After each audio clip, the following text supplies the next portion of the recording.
When I first conceived of this video series, dunking on other people for having legendarily awful takes was my primary motivation.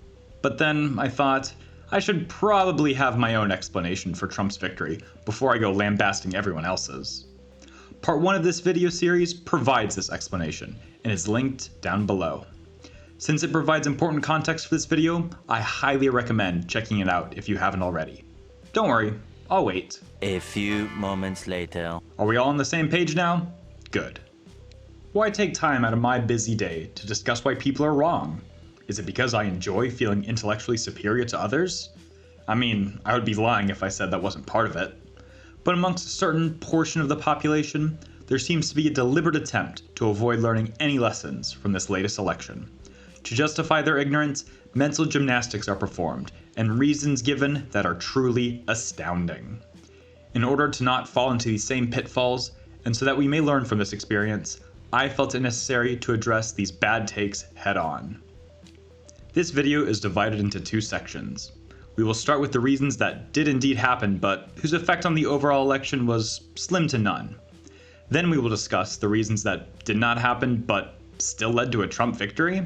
Huh? Worry not. In time, it will all make sense. Oh, and the third category of things that did happen and did help Trump win, those will be spun out into the rest of the videos in this series. One last thing. I am now a fancy boy, and have included this new fancy bibliography in the description. Anytime you see a graph or a chart and a small number appears in the corner of the screen, that number corresponds to a source I have linked below. Okay, with all that settled, grab the popcorn, cause it's time to roast some fools. Okay, boomer, yeah, boomer, whatever you say, boomer. I can't believe I'm saying this, but boomers, I think I owe you an apology. It has become super popular to shit on members of the baby boomer generation online in recent years, especially among members of my generation. I'll admit it, I'm guilty of this too. And sure, we can blame boomers for climate change and pulling up the ladder to prosperity after they already climbed it, but can we blame them for Trump's recent victory? No, I don't think so. This graph shows the demographic breakdown by age and gender of support for Trump and Kamala. If we combine the male and female numbers for the 65 and over demographic, which represents the baby boomer generation, the results are about 50-50 between red and blue. But if you look at Gen X, those ages 45 to 64, they swing heavily towards Trump, especially amongst males. And if you remember what we discussed in our last video, this makes sense. Gen X grew up on Ronald Reagan. Their entire worldview is shaped by Reaganomics, and for them, it was extremely successful. Most of them were able to buy real estate before it became completely unaffordable for the middle class. They are able to pay for college by working part-time a couple days a week, and were essentially guaranteed good, high-paying jobs upon graduating. Of course, none of these things are true for the average Gen Z person entering the workforce today. Young people are not financially struggling today because no one wants to work anymore, or the youth are so lazy and entitled, pull yourself up by your bootstraps, yada yada yada. A firm handshake and eye contact no longer secures a job. A single college class costs more than working 10 hours at minimum wage, and all available housing is being gobbled up by BlackRock and Saudi princes. The economic reality is completely different. While past generations were born on third base and believed they hit a home run, my generation was born somewhere between the dugout and the parking lot, and is mocked for wanting an increase to the minimum wage. Gen X believes Trump to be the new Reagan. They believe he will return the golden age of America they nostalgically imagine their youth to be, even though Trump rejects the neoliberal policies that, for a time at least, ushered in prosperity. Boomers, on the other hand, grew up during the Civil Rights Movement and Vietnam War. They engaged in protests, demonstrations, and dabbled in sex, drugs, and rock and roll. The counterculture meant that their worldview was shaped by something other than mainstream patriotic conservatism. For every boomer who shouted in outrage at school integration, there was one who marched with Martin Luther King. For every member of Nixon's silent majority, huge air quotes there was another who supported Bobby Kennedy. Just as a personal anecdote, both of my grandmothers are boomers. One is disgusted by every word that comes out of Trump's mouth, and the other actively campaigns for democratic causes and is one of the most vocal Kamala supporters I have ever met. So while yes, we can still point and laugh at boomers for their public meltdowns, or for not understanding how technology works. If I move from here and go over there and sit with my Democrat friends, which will make them real nervous, does Google track my movement? Does Google, through this phone, know that I have moved here and moved over to the left? Not by default. There may be a Google service which you've opted into use, and if So Google knows that I am moving over there. It's not a trick question. You know, you make $100 million a year, you ought to be able to answer that question. We cannot lay the blame for Trump solely, or even primarily, at their feet. Drink L'chaim to life, L'chaim.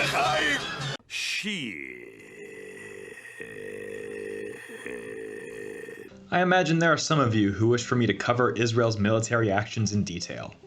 Unfortunately, I will not be doing that today. I do not want to extinguish my YouTube career before it has even had the chance to get off the ground. So, I will only be talking about Israel as it relates to the 2024 election. Yes, I realize that's privileged and cowardly and all the other adjectives, but at the end of the day, this video is about Donald Trump. Maybe one day in the far future, when I have an audience large enough to piss off, I will return to this topic. So here's the question. Why did Joe Biden, and the Democrats in general, continue to support Israel despite the increasing anger from their base? The answer is actually surprisingly simple. If any president stops lobbing sacks full of cash and Patriot missiles into Netanyahu's lap, it means constant, negative news coverage from most mainstream media institutions. It means the money from AIPAC will be cut off. It means endless accusations of anti-Semitism. Israel knows it, America knows it, everyone in Washington knows it. And in the political calculus, lobbying money is more important than taking a stand on a controversial issue, so no one bothers. Yes, the Democrats' continued support of Israel did drive a vocal minority away from Kamala, but I don't think the effect is as big as some assume. For one, Donald Trump is probably the most pro-Israel president in modern American history. He recognized Jerusalem as the capital and has endlessly sung the praises of Netanyahu. So a lot of the people turned off by Kamala's support of Israel didn't vote red. They all voted third party, mostly for Jill Stein. And the game theory aspect of this issue meant most people recognized it was better to vote for Harris because the alternative would be far worse for Palestinians. Additionally, for every Muslim who was turned off from Kamala vis-a-vis Israel, there's, in my opinion at least, an equal number of Jews who would have voted red if the Democrats had taken a harsher stance. Let's fuck up the economy. Let's end up like Weimar Germany. So, the economy sucks, especially if you're under the age of 35. You know it, I know it, your poor starving dog knows it. I'm not going to sit here and claim that everything is hunky-dory.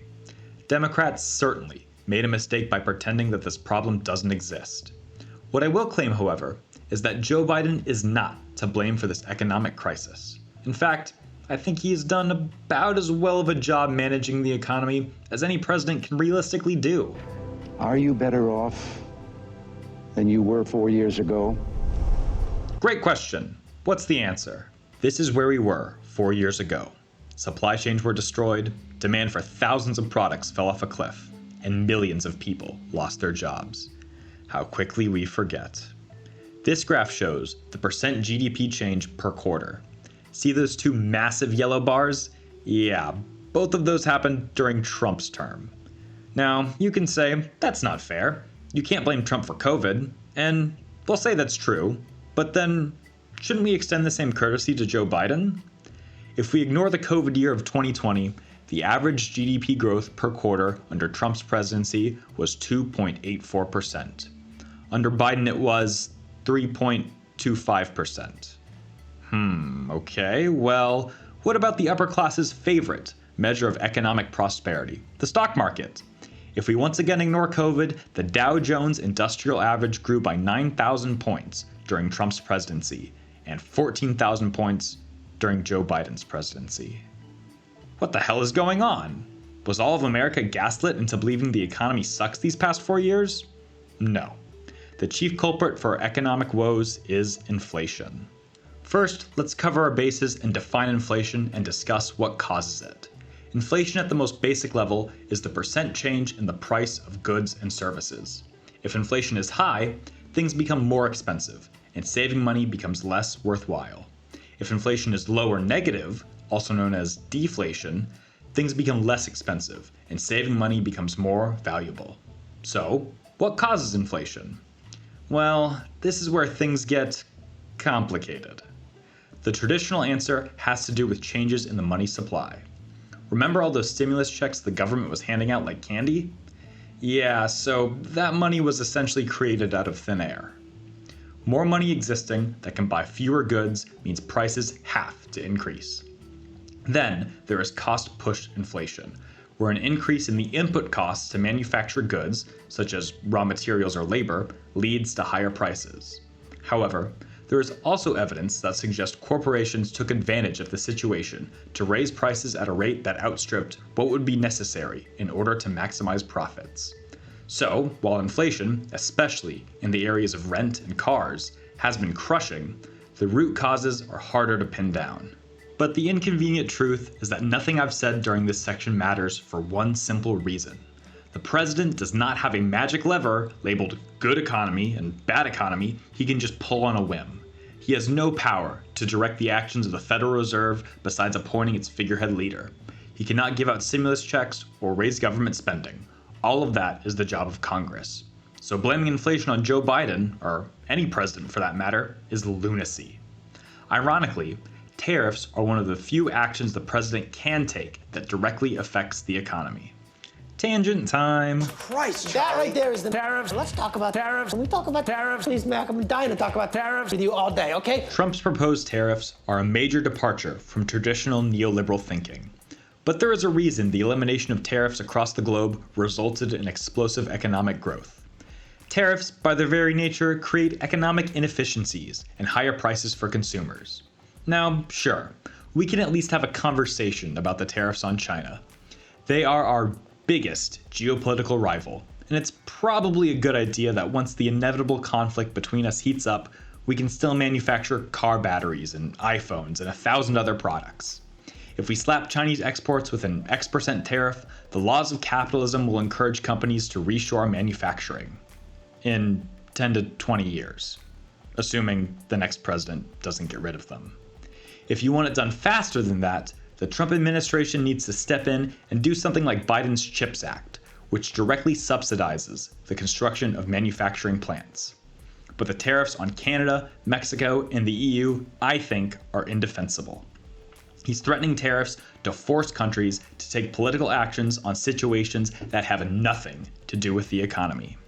These tariffs would weaken the United States and our allies economically and destroy our political cooperation on the international stage. And sure, you can say all of this is a negotiating tactic, but I've never known bullying to be very effective. And what happens if Trump's counterpart in, say, Mexico refuses to play ball? Additionally, as sure as the sun rises in the east and sets in the west, any amount of tariffs will make things more expensive for you, the consumer. The idea that China will be the one paying for American tariffs, or that we subsidize Canada to the tune of $100 billion a year, is such an act of blatant doublethink it would make George Orwell shit his pants. Oh, and the cherry on top, any tariffs passed will almost certainly result in retaliatory tariffs, leading to American exports taking a hit as well. This actually happened during the first Trump presidency, and the only reason you didn't hear about anyone losing their jobs because of it is due to the $30 billion a year the federal government now spends buying up all the soybeans that were traditionally purchased by China. Normally, I would be right there with the nothing ever happens crowd and conclude that his threats are just a bunch of hot air. But the thing is, for all the policies that Trump goes along with, not out of a personal conviction, but because that is what his base and his party expects of him, I think he is a tariff true believer. He's been talking about them his entire political career, even during his failed presidential campaigns in the early 2000s. It was one of the few campaign promises he actually fulfilled during his first term. Mark my words, tariffs are a-coming, and inflation will skyrocket as a result. In fact, let's go ahead and play a fun game. Comment down below the group of people you think conservative media will blame when the tariffs inevitably cause an economic crisis. My money is on the globalist Federal Reserve, though I wouldn't rule out immigrants or Jews either. What's certain is that they will blame anyone and everyone but themselves. So, Why did a population whose #1 concern in poll after poll was high grocery prices support policies that will only make things worse? I think there are 3 primary reasons. The first is the topic of my original video, dissatisfaction with neoliberal policies. Tariffs are a simple, knee-jerk reaction to the economic status quo of the past several decades. The second is good old-fashioned ignorance. Let's face it, economics is complicated. When you start throwing around terms like purchasing power parity or supply chain optimization, most people's eyes glaze over. But tariffs, a tax on foreign-made goods, boom, simple. The ramifications of tariffs are complicated, but the concept itself is not. Also, have you guys had a proper look at this bill? It's nonsense. What? It doesn't even say what tariff we're on. Tariff? Stop showing off. I can make up words too, you know. The third reason, and this goes for all points in this section, is the weaponization of conservative media. Video number 4 in this series will be focused solely on this issue, but basically, conservatives have successfully established a network of both mainstream and alternative media sources, and said media is typically far more popular than their left-leaning counterparts. These outlets can be used to push the same ideologically homogenous message, hour after hour, day after day. It doesn't matter if you watch Fox News or Ben Shapiro, the tariffs are good message is the same. Oh, and despite embracing populism, Trump still supports the neoliberal trickle-down economic position of tax cuts for the ultra-wealthy. I guess some habits die hard. Post-editing exile here. The Mad Lad actually did it. I wrote and recorded this script before Trump took office, so I'm feeling pretty vindicated right now. What I didn't expect is the Trump administration punishing our allies with a brutal 25%, while China gets off comparatively lightly with only a 10% tariff. It's incredible that he essentially wiped his ass with the trade deal that he signed a short 6 years ago. The worst trade deal ever made by any country, I think, in the world. You can expect double-digit inflation, a spike in gas prices, and the beginnings of a full-blown recession as a direct result of these tariffs. The stock market has already plummeted, and the Atlanta Federal Reserve is expecting GDP could contract by as much as 3%. Hell, this might even be the opening salvo and the end of global free trade as we know it. And those are just the economic repercussions. Geopolitically and diplomatically, this is a terrible move as well. If speak softly and carry a big stick has been the guiding principle behind US diplomacy for over a century, then Trump's strategy can be described as speak loudly and use the big stick to shatter your own kneecaps. So where do we go from here? Will the agricultural tariffs set to start in April cause massive starvation in the US? Will Trump rescind the tariffs after a short 3 months, after declaring the president of Mexico has agreed to shoot all migrants on sight? Will the oligarchs behind Trump get fed up with the chaos and force him to change course? Or is this just round 1, with tariffs on Taiwan and the EU inbound? I truly have no idea, but I do know we have officially opened Pandora's box. Mr. Garrison, you believe the immigration problem is easy to solve? Yes, f them all to death. Let's make this country great again. To do the same work for next to nothing. They took our jobs. But do they really? Is there really a Biden migrant crime, okay? It's migrant crime. This is, we'll call it, I got it, migrant. Let's call it migrant. Biden crime. Oh, that's good. That's smart. Migrant crime. And most famously, they're eating the dogs, the people that came in. They're eating the cats. They're eating the pets. I genuinely laughed out loud when he said this. What a clown. We are talking about the always controversial, the ever relevant, the second most important issue according to the polls, immigration. This is a topic I could easily spend an entire video on, as it is extremely complicated and multifaceted. Alas, our time together is short. Thus, I will only be focusing on the US, because Europe and East Asia have different patterns, needs, and avenues of immigration. And real quick, as like a little treat, let us remind ourselves of the immigrant in the mind of a conservative. But we're taking people out of the country. You wouldn't believe how bad these people are. These aren't people. These are animals. They are and we're criminals. taking them out of the They must be country. punished for what they have done. And you've been taken out of In the our country. meantime, And we're waiting Mayor for you of Aurora says Venezuelan gangs are overrunning. All right, it's clear what the strategy of the cartels is. These Latinos, they love making babies too. Just know that. Families, because They do. Biden does catch and They release do. now, and you just send massive amounts of single men over the border. The American media totally ignored this stuff until Donald Trump and I started talking about cat memes. If I have to, But it if wasn't I have just to a meme, create stories so that the American media actually pays attention to the suffering of the American people, then that's what I'm going to do, Dana, because you guys are completely letting Kamala Harris coast. You just said that this is a story that you created. So the eating dogs and cats thing is not accurate. Dana, it comes from firsthand accounts from my constituents. Even if all of that were true, even if illegal migrants were smuggling in fentanyl, which they aren't, or taking over apartment buildings in Colorado, which was a lie made up by the landlord to, let's see here, get out of making home repairs. Very cool, way to go. None of that matters, because in 2024, a bipartisan immigration bill that would have dramatically increased funding for the Border Patrol and sped up deportations was set to pass, until Trump pulled what we now refer to as an Elon Musk, and on social media threatened any Republican who voted in favor of the bill, killing it instantly. And everyone on the right just kind of shrugged their shoulders and went, "That's politics." And I am here to say, no, fuck that. That is not a valid political action. That is a cynical attempt by an unelected bureaucrat to actively break the immigration system as much as possible, for the sole reason that if the immigration problem is solved, he can't fearmonger about it anymore. It's depressing to realize most Trump supporters are completely unaware this even happened. And let's remind ourselves that everyone, from the judges to the Border Patrol agents to the immigrants themselves, are human beings. Such a disregard for the well-being of millions of people should, in any sane world, automatically disqualify Trump from uttering another syllable on this topic.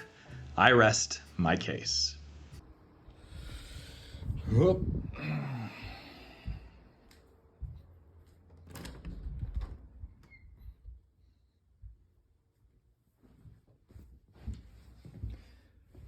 Good night.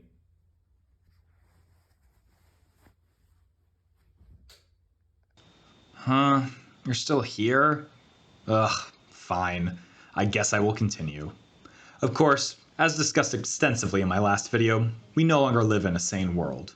To try and curb the spread of this insanity, let's look at some empirical facts. Are the immigrants taking your job? Well, it is certainly true that in the broadest, purely mathematical supply and demand sense, higher immigration leads to lower wages. But so does an increase in fertility, and you don't see many conservatives arguing for a one-child policy. In fact, it's usually the opposite.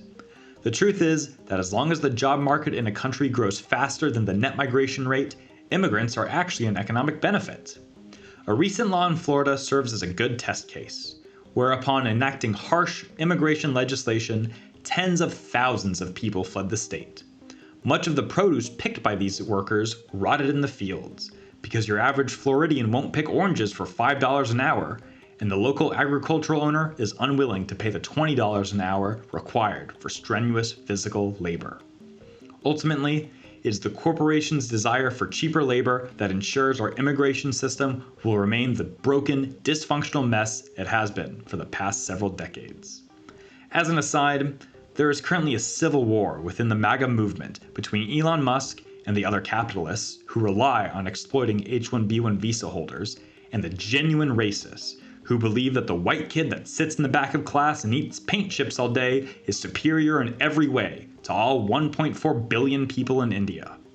Infighting like this is almost inevitable in any big tent political party, but to see it occur so publicly and to watch Musk flounder by trying to disprove racism with facts and logic is the height of comedy. You cannot use liberal principles to combat racism, because racism and white supremacy are fundamentally illiberal and irrational. Looks like I won't be running out of things to make fun of anytime soon. Elon is right that if H-1B1 visa programs were discontinued, the effects to the economy, especially the tech sector, would be completely disastrous. Of course, he says this not out of a love for DEI, but because he saves billions of dollars forcing these immigrants to work longer hours with less pay, lest they be deported. And the people advocating for DEI but for white men, who wonder why Silicon Valley doesn't hire Americans as highly skilled software engineers, are the same people advocating for the destruction of the Department of Education and the defunding of universities.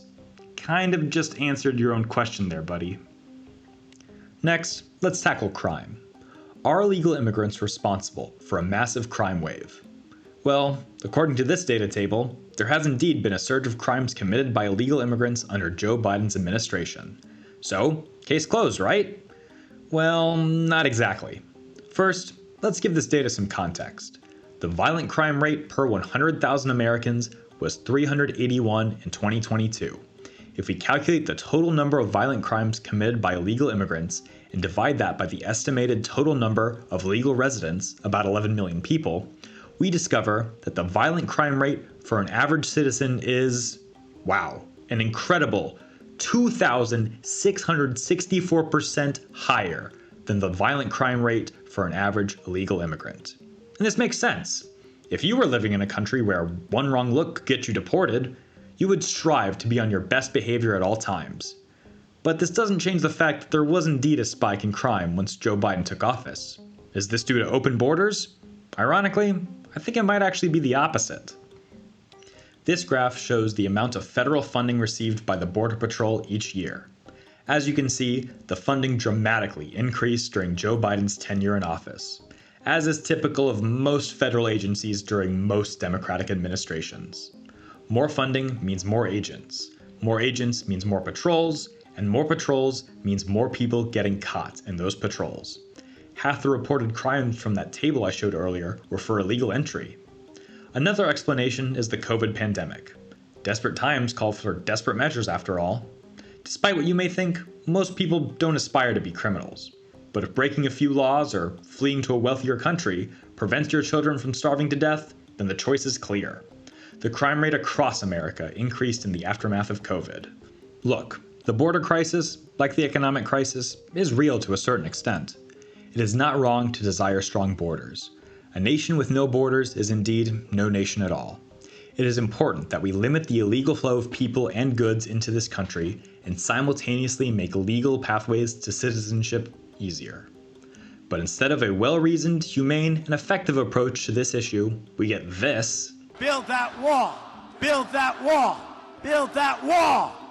From the right, and virtue signaling in the form of sanctuary cities and wailing about kids in cages from the left. When the adults in the room step in to actually solve the problem, however, Trump throws a tantrum, like the emotionally stunted toddler he is. Oh, and the whole build the wall thing was from like 2016. What's his plan now again? Here's all we're going to do. It's going to be called a Trump mass deportation because we have no choice. Vote Republican and we will begin the largest deportation operation in American history. No explanation for how this will be carried out legally, no plan for the massive logistical nightmare this undertaking will present, and no understanding of the economic turmoil this would cause. Mass deportation could cost an estimated $88 billion a year and send inflation spiking as millions of workers are removed from the workforce. Brain hurty, me no thinky.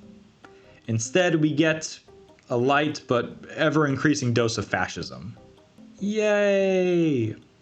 By the way, the scary F word will be the topic of video number 9 in this series, if I ever get there. But once again, everything I have said in this section is irrelevant, because, as has been proven by Trump's election, it is much easier and politically expedient to endlessly complain about a problem than it is to actually fix it. Men to woman, or woman to men. Man to woman. From penis to vagina. This line is one of the most widespread justifications for Kamala's loss in 2024, and the one I find the most baffling. Listen to this. Do you believe that transgender Americans should have access to gender-affirming care in this country? I believe we should follow the law.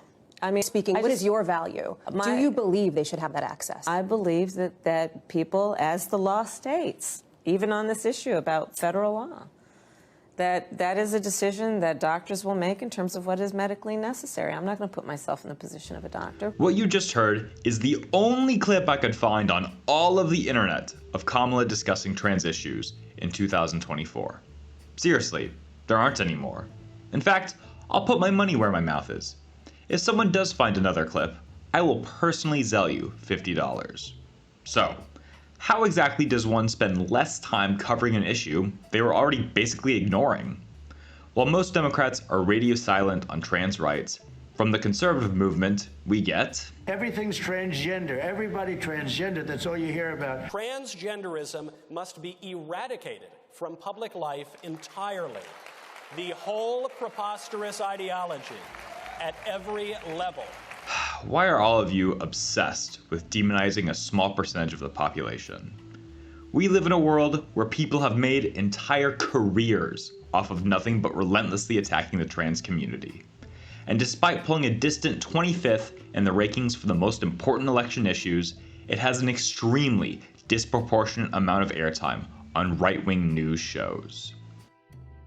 I am now going to attempt to do something I personally find extremely distasteful and slightly dystopian. I am going to try and justify the existence of an entire group of people to you. I realize that for many of you, no one has ever sat down and bothered to explain that, yes, the qualia of being a man or a woman does indeed extend beyond one's biological sex. Now, I could spend hours going through medical research and the societal evolution of gender roles, but let's face it, there are people far more qualified than I to do so. For this video though, I'll stick to the realms of history and politics. Transgender people, like every group of LGBTQ people, have always and will always exist. There is an overwhelming amount of anthropological and historical evidence to support this. Trans people did not just pop out of the ether. Elagabalus was trans, Frederick the Great was gay, and Julius Caesar was, well, every woman's man and every man's woman, as the saying goes. If you perceive an increase in the number of people who identify as trans today, it is only because coming out of the closet is no longer a literal death sentence. The number hasn't changed, only the visibility. Now, even if we ignore the overwhelming amount of medical research, we pretend that families have eternally operated like the Brady Bunch, and we claim that there is no improvement to a person's well-being after transitioning, what are we left with? What remains is an idea. The idea that you can identify as a gender other than the one you were assigned at birth. To some of you, this may seem dangerous, irrational, and irrefutable proof that the left has abandoned all reason. Yet, some of those same people believe that there's an invisible man living in the sky who watches everything you do every minute of every day. And the invisible man has a special list of 10 things he does not want you to do.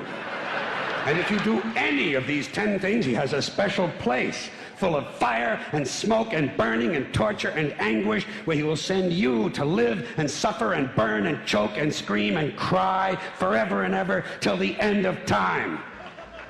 But he loves you. Or that the earth is flat. And I know there is at least one poor, stupid bastard out there who thinks P. Diddy is innocent. This is America. Other people are allowed to believe things that you find absurd. I am sorry that the entire country does not operate on your romanticized 1950s version of what America should be. Welcome to the real world, jackass! We don't care what people believe, but the woke transgender agenda produces real world harm. Men competing in women's sports. Men molesting women in bathrooms. Litter boxes in classrooms. Where will the madness end? But is any of that based in reality?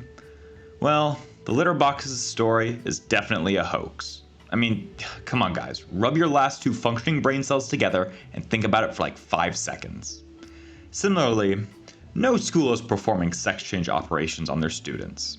Schools these days can barely afford instruments for the band and helmets for the football team. You think they have surgery money? There is also no evidence, anecdotal or empirical, that shows allowing people to use their preferred bathrooms increases sexual assault. Actually, there's pretty good data to support the conclusion that such laws decrease sexual crimes in public spaces. And then comes the big one, trans women in sports. Well, the rights of cis women are hardly being challenged. Last I checked, they were still allowed to participate. And the supposed dominance of trans athletes has yet to materialize. Sure, trans women do, occasionally, win sporting events, and yes, in some cases, they do possess a physical advantage. Michael Phelps has unusually broad shoulders and freakishly long arms. This physical advantage has allowed him to become one of the most dominant swimmers in Olympic history. Should we ban people with arms above a certain height from swimming? Or people with Usain Bolt's springy ankle tendons from running? Should we have different basketball leagues segregated by height? Should we create a third category for trans athletes to compete in a separate but equal style throwback to the Jim Crow era? I think not. I don't know what the proper course of action is. I'm just a guy. I never claimed to have all the answers. What I do know is that the supposed harm the societal acceptance of trans people has caused is a fantasy. So why all the fuss from the global right then? Well, the trans issue is the latest in a long line of moral panics that go back hundreds of years. Some other notable examples include, but are certainly not limited to, the panic over cultural Marxism we see today, the violence in video games panic in the early 2000s, the satanic panic of the 1980s, the lavender and red scares in the 1950s, the anti-Catholic panic in the early 1800s, and the Salem witch trials. All of these were issues the public was convinced to become outraged over to achieve some political aim. This time around, the political aim was something like, the woke mob will destroy this country, and if you want to prevent that from happening, you must vote for Donald Trump. And since it's no longer politically acceptable to fearmonger about gay or bisexual people, transgenderism is the next logical target. The same rhetoric of protecting the children or preserving the natural order has been used to justify bans on interracial and gay marriage in the past. We as a society have recognized that there is no danger in allowing these groups of people to live their lives as they see fit. And hopefully the same grace and understanding will soon be applied to this latest target. And if trans rights are abolished, you can be sure gay rights are next on the chopping block. Closing time. Open all the doors and... If you used one of the reasons given in this video to justify Trump's victory, I get it. Stepping outside of your preconceived notions is hard, and I think all of you should be commended for being intellectually curious enough for self-reflection. Just, for all of our sakes, try not to be fooled again.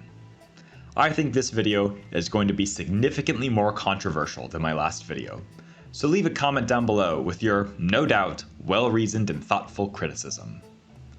I feel like I was pretty harsh on Trump this time around.